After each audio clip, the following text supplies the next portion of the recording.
नमस्कार दोस्तों, welcome to Money Matters. I hope you guys are doing great. दोस्तों, इस वीडियो में आपसे बात करने वाला हूं अपोलो ट्राइकॉट के बारे में। काफी सारे लोगों की रिक्वेस्ट थी कि स्टॉक्स रिलेटेड हमें चैनल पे बात करनी चाहिए, तो आज डिटेल में बात करेंगे। रियल एस्टेट सेक्टर में कंपनी काम करती है, तो सबसे पहले देखेंगे कंपनी का प्रोडक्ट पोर्टफोलियो क्या है, कंपनी क्या बनाती है, क्या बिजनेस करती है, क्या बिजनेस डिस्ट्रीब्यूशन है। उसके बाद because this company is working in real estate, so देखेंगे कि रियल एस्टेट की फ्यूचर में ग्रोथ पॉसिबिलिटीज क्या दिख रही है। उसके बाद डिटेल में फंडामेंटल एनालिसिस करेंगे, प्रॉफिट एंड लॉस स्टेटमेंट देखेंगे, बैलेंस शीट देखेंगे, कैश फ्लो स्टेटमेंट देखेंगे, इन बिटवीन द लाइंस पढ़ने की कोशिश करेंगे। डिटेल में देखेंगे कि कंपनी की फाइनेंशियल स्ट्रेंथ कैसी है। उसके बाद इसका टेक्निकल एनालिसिस मैंने किया है, तो फ्यूचर में क्या पॉसिबिलिटीज बन रही हैं, क्या इंपॉर्टेंट सपोर्ट एंड रेजिस्टेंसेस हैं, उसके बारे में हमें अच्छे से पता पड़ जाएगा। तो काफी कुछ इस वीडियो में आपको जानने को मिलेगा, लेकिन उससे पहले अगर आप इस चैनल पर नए हैं, I will really appreciate if you subscribe the channel and please hit the bell icon so that you will get notification whenever I upload a video. तो चलिए वीडियो शुरू करते हैं।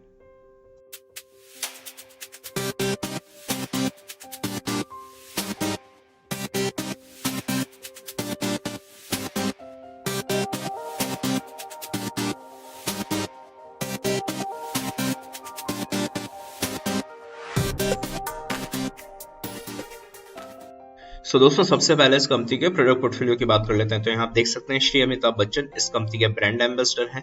पहले प्रोडक्ट की तरफ जाएं तो कंपनी का प्रोडक्ट है अपोलो चौखट। दीज चौखट्स आर बेसिकली मेटेलिक चौखट्स। अब चौखट होता क्या है? चौखट is nothing but this metallic frame in which this door is been fixed. तो मेटेलिक होने का फायदा ये होता है कि फायर हैजार्ड नहीं होती, स्ट्रेंथ अच्छा होता है और वुड की कंपैरिजन में सस्ता भी होता है। दूसरे प्रोडक्ट की तरफ जाएं तो it is Apollo elegant. Designer pipe company बनाती है। घर के बाहर जो इस टाइप की रेलिंग लगी होती है, इस टाइप की रेलिंग में जो पाइप्स यूज होते हैं, जो मेटालिक कंपोनेंट्स यूज होते हैं, वो कंपनी बनाती है, बट डिजाइनर, ताकि आप उसको एस्थेटिक लुक दे सकें। उसके बाद सेम कंपोनेंट पे गैल्वेनाइजेशन कर देते हैं और उसको बोल देते हैं अपोलो सिग्नेचर। अब गैल्वेनाइजेशन होता क्या है? गैल्वेनाइजेशन में basically you put a coating of zinc on the pipes and metallic components so that you will get better corrosion resistance। तो जहां रेनी मौसम होता है, पॉसिबिलिटी ज्यादा होती है कि कोरोजन आएगा, वहां आप अपोलो सिग्नेचर यूज कर सकते हैं। It is also very good product. अगर चौथे प्रोडक्ट की बात करें तो it is Apollo steel plank. तो आप कई बार घूमने जाते होंगे तो आप देखते होंगे कि कई होटल्स में एक रूफ बनी होती है वुडन, तो वहां एक्चुअली इस टाइप के कंपोनेंट काम आते हैं। Let me show you the photographs. Yes, this is the photograph. अगर आप घर के बाहर भी इस टाइप के प्लैंक लगाना चाहें, या फिर कई बार जैसे मैं होटल्स की बात कर रहा था, तो इस टाइप के प्लैंक्स लगे हुए होते हैं। तो अगर आप वुडन प्लैंक लगाएंगे तो उसके डिसएडवांटेज ही होंगे कि एक तो कॉस्ट ज्यादा आएगी, स्ट्रेंथ कम रहेगी और टाइम के साथ ये जल्दी से खराब भी हो जाएगा। लेकिन मेटालिक प्लैंक का फायदा ये होता है कि स्ट्रेंथ आपको अच्छी मिलती है, दूसरा ड्यूरेबिलिटी ज्यादा होती है, चलते ज्यादा है। तो this product is also been manufactured by this company. और अगर लास्ट प्रोडक्ट कैटेगरी की बात की जाए तो it is Apollo Windor. Apollo Windor is nothing but these doors which this company is manufacturing providing. अब अगर वुडन डोर आप लगाएंगे तो again it will be expensive. यहाँ अगर आप विंडोर लगाते हैं तो ये मेटल का बना हुआ होता है और इसका जो लुक होता है वो वुडन होता है। तो स्ट्रेंथ अच्छी होती है, फायर रेजिस्टेंस होता है, ड्यूरेबिलिटी ज्यादा होती है, चलता ज्यादा है, काफी सारे एडवांटेजेस हैं। सो डेफिनेटली कंपनी का प्रोडक्ट पोर्टफोलियो अच्छा है।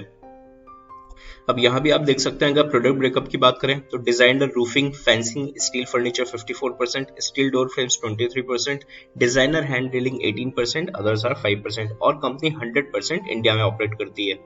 अब अगर रियल एस्टेट सेक्टर की फ्यूचर में ग्रोथ पॉसिबिलिटीज की बात करें तो 2017 में हमारा मार्केट था $120 बिलियन का, 2020 में हो गया $180 बिलियन, 2025 और 2030 की एक्सपेक्टेड वैल्यू के बारे में बात करें तो इट इज एक्सपेक्टेड कि 650 और 1000 बिलियन का रियल एस्टेट सेक्टर इंडिया का हो जाएगा। तो काफी अच्छी आप कह सकते हैं ग्रोथ दिख रही है फ्यूचर में। अब अगर इंडिया के रियल एस्टेट सेक्टर को ग्रो करना है तो डेफिनेटली इंडिया के पास कुछ ना कुछ एडवांटेजेस होने चाहिए। यहाँ पढ़ सकते हैं। By the way, I request all of you to read this completely. मैंने यहाँ सिर्फ इंपॉर्टेंट पॉइंट हाईलाइट किए। तो अगर इन्वेस्टमेंट की बात करें तो कंटिन्यूसली हमारे यहाँ इन्वेस्टमेंट बढ़ रहा है। अगर 2019 की बात करें तो टोटल 43,780 करोड़ रुपीज का इंडिया में इन्वेस्टमेंट आया। सो काफी अच्छी वैल्यू है। अगर डिमांड की बात करें तो कंटिन्यूसली डिमांड हमारी बढ़ रही है because of urbanization and raising house hold income. India is among the top 10 price appreciating housing market internationally. उसके बाद अपॉर्चुनिटीज काफी बढ़ रही है। क्यों? क्योंकि growing requirement of space from sector such as education, IT, health care, e commerce and logistics. ये सारे सेक्टर बढ़ेंगे तो डेफिनेटली आपको काफी ज्यादा घर चाहिए होंगे, काफी सारा बिल्डिंग चाहिए होंगी, तो उसके लिए रियल एस्टेट का डेफिनेटली ग्रोथ होगा। पॉलिसी सपोर्ट की बात करें तो government has allowed FDI of up to 100% for township and settlements development projects. तो अगर सारी पॉइंट को हम लोग कंसिडर करें तो कह सकते हैं रियल एस्टेट की ग्रोथ फ्यूचर में काफी अच्छी दिख रही है। और दोस्तों जब हम फ्यूचर में हायर इकोनॉमिकल डेवलपमेंट की बात करते हैं तो जब लोग रिच होंगे तो मेरे हिसाब से अगर मैं आप सब लोगों से एक सवाल पूछूं कि जब आपके पास बहुत ज्यादा पैसा आएगा तो आप क्या करेंगे, तो मोस्टली हो सकता है काफी सारे लोगों का यही आंसर होगा, एक बहुत बड़ा घर खरीदेंगे, बहुत अच्छी प्रॉपर्टी खरीदेंगे। So interest of property is a basic Indian nature. तो भविष्य में इकोनॉमिकल डेवलपमेंट के साथ साथ जो रियल एस्टेट में इन्वेस्टमेंट अपॉर्चुनिटीज हैं या पॉसिबिलिटीज हैं वो काफी अच्छी हो सकती हैं, अगर आप इंडिविजुअल लेवल पे भी बात करें या आप इंडस्ट्रियल लेवल भी बात करें। क्योंकि अगर इकोनॉमी डेवलप होगी तो इंडस्ट्रीज डेवलप होगी, इंडस्ट्रीज डेवलप होगी तो काफी सारा इंफ्रास्ट्रक्चर चाहिए होगा। So real estate will definitely grow. दोस्तों अब कंपनी के फंडामेंटल्स डिस्कस कर लेते हैं। And by the way if you are liking this video please destroy the like button.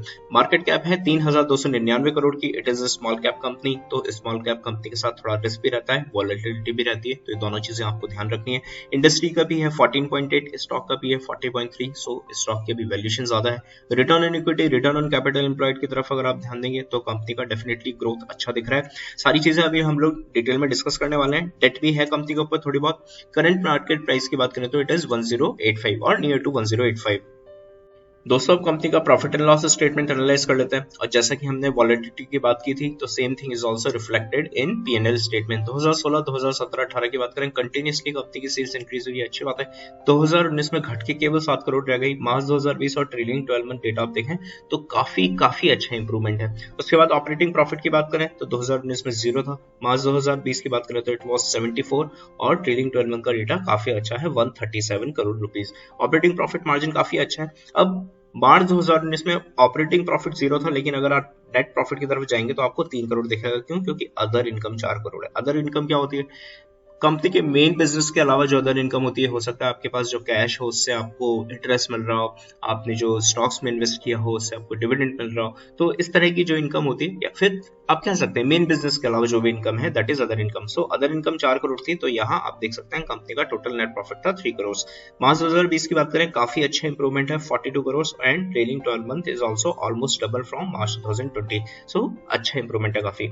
EPS की भी बात करें इसलिए आप देख सकते हैं मार्च 2020 में ईपीएस था 13.90, जो ट्रेलिंग 12 मंथ का डेटा को अगर आप कंसीडर करेंगे तो ऑलमोस्ट डबल हो गया, 26.90। दोस्तों अब कंपनी की बैलेंस शीट डिस्कस कर लेते हैं। तो काफी अच्छी है, आप देख सकते हैं रिजर्व्स कंपनी के कंटिन्यूअसली इंप्रूव हो रहे हैं, so it is a positive point. Borings की बात करें तो जैसा कि हमने देखा कंपनी के ऊपर थोड़ी बहुत बोरिंग जरूर है। मार्च 2020 से अगर सितंबर 2020 को आप कंपेयर करेंगे तो कंपनी की बोरिंग कम हुई है, तो डेफिनेटली वी एक्सपेक्ट कि फ्यूचर में कंपनी अपनी बोरिंग और कम करे।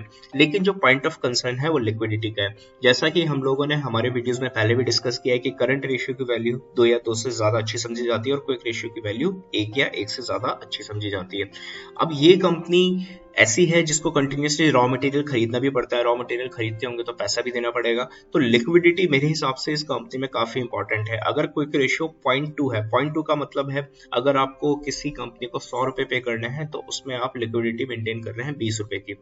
तो quick ratio is basically the ratio between liquid asset and current liabilities. तो यहाँ मेरे हिसाब से कंपनी को इंप्रूवमेंट करने की जरूरत है। अब कंपनी का कैश फ्लो स्टेटमेंट एनालाइज कर लेते हैं। सो ठीक ठाक है। मार्च 2019-2020 की बात करें तो काफी अच्छा cash generated from operating activity increase हुआ है, so it is a positive point. Cash generated from investing and financing activities में मैंने आपको पहले ही बोला है अगर 0 या नेगेटिव वैल्यू हो तो बहुत ज्यादा चिंता करने की जरूरत नहीं है।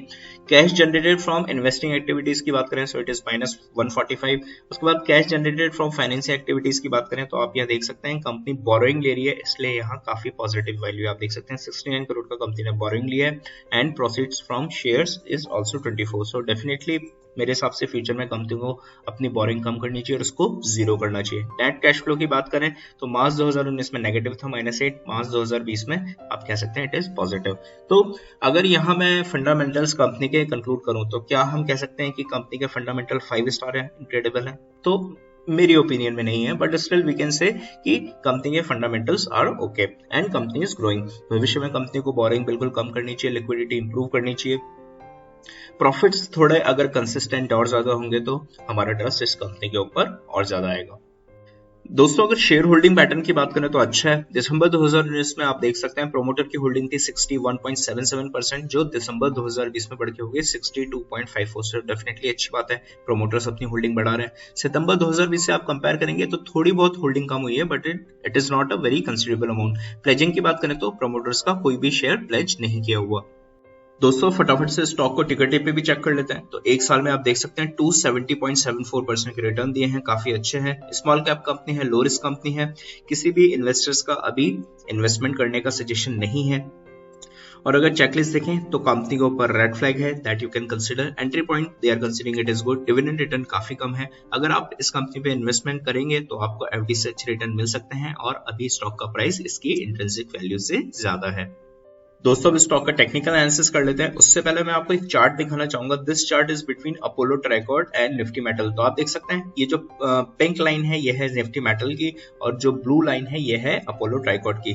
तो निफ्टी मेटल और अपोलो ट्राइकॉर्ड का मूवमेंट काफी सिमिलर होता है। तो भविष्य में जब आप अपोलो ट्राइकॉर्ड को ट्रैक कर रहे हैं तो साथ के साथ आपको निफ्टी मेटल को भी ट्रैक करना है, क्योंकि हो सकता है निफ्टी मेटल गिरे तो अपोलो ट्राइकॉर्ड भी गिरे, और अगर निफ्टी मेटल अच्छा करता है तो अपोलो ट्राइकॉर्ड भी अच्छा कर सकता है।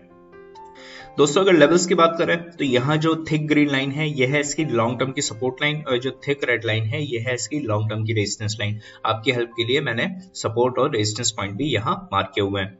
अभी रिसेंटली आप देख सकते हैं जो इसका लॉन्ग टर्म रेजिस्टेंस है उसको स्टॉक ने ऊपर की साइड काटा, लेकिन दोबारा इसी लाइन के नीचे ट्रेड कर रहा है। अगर सपोर्ट्स की बात करें तो 1038 पे पहला सपोर्ट है। अगर 1038 का सपोर्ट टूटता है तो 1000 रुपीज के आसपास दूसरा सपोर्ट है, और 1000 रुपीज का सपोर्ट टूटता है तो 963 के आसपास तीसरा सपोर्ट मुझे दिख रहा है। ऊपर का अगर मूवमेंट की बात करें तो 1146 के आसपास का लेवल आ सकता है अगर स्टॉक में बुलिशनेस रही तो।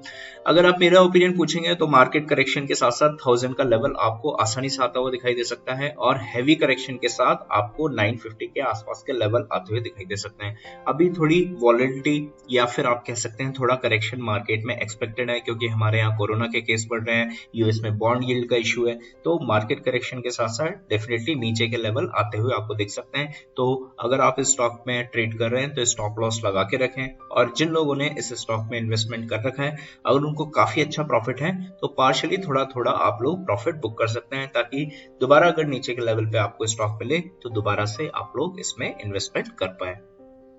दोस्तों अगर कंपनी से रिलेटेड प्रॉज एंड कॉन्स की बात करें तो आप देख सकते हैं पिछले 5 सालों में कंपनी का प्रॉफिट ग्रोथ CAGR काफी अच्छा है। इट इज 171.58%, काफी अच्छी ग्रोथ है कंपनी की, जैसा हमने पहले भी बात किया। और कंपनी के डेटर डेज इंप्रूव हुए हैं 37.28 से 20.88। सो हो सकता है फ्यूचर में इससे कंपनी की लिक्विडिटी भी अच्छी हो, तो दीज पॉइंट्स आर पॉजिटिव। और जैसे वैल्यूएशंस की बात है हमने पहले भी डिस्कस किया कि स्टॉक की वैल्यूएशन ज्यादा है, और दूसरा पॉइंट यह है कि कंपनी काफी प्रॉफिट जनरेट कर रही है लेकिन फिर भी डिविडेंड नहीं दे रही है। मेरे हिसाब से it is not negative, it is rather positive. मेरे हिसाब से वो कंपनी ज्यादा अच्छी है जो प्रॉफिट को दोबारा अपने बिजनेस में लगाए ताकि बिजनेस इंप्रूव हो। सो दोस्तों फाइनली अगर वीडियो को कंक्लूड करें तो कंपनी अच्छी है, प्रोडक्ट पोर्टफोलियो कंपनी का अच्छा है, रियल एस्टेट की फ्यूचर में अच्छी ग्रोथ दिख सकती है। फंडामेंटल्स जैसे हमने डिस्कस किए, रिजर्व्स कंपनी के कंटिन्यूसली बढ़ रहे हैं, लेकिन बोरिंग्स का थोड़ा इश्यू है, कंपनी के ऊपर बोरिंग जरूर है। कंसिस्टेंसी पर्सनली मेरा ओपिनियन ये है कि थोड़ी कम है इस कंपनी की, आपकी दूसरी ओपिनियन हो सकती है। तो ये सारे फैक्टर है आपको कंसिडर करना है इन्वेस्टमेंट करने से पहले। अभी मार्केट में हो सकता है थोड़ा बहुत करेक्शन भी हो, तो ये पॉसिबिलिटीज भी आपको बिल्कुल से ध्यान रखनी है। तो ये सारी चीजें थी जो मैं आपसे डिस्कस करना चाहता था। आशा करता हूँ इस वीडियो में आपको काफी कुछ जानने के लिए मिला होगा। For doing any buying and selling in stock, please discuss same with your financial advisor. This video is for educational purpose. तो चलिए मिलता है नेक्स्ट वीडियो में, तब तक के लिए बाय बाय, वंदे मातरम।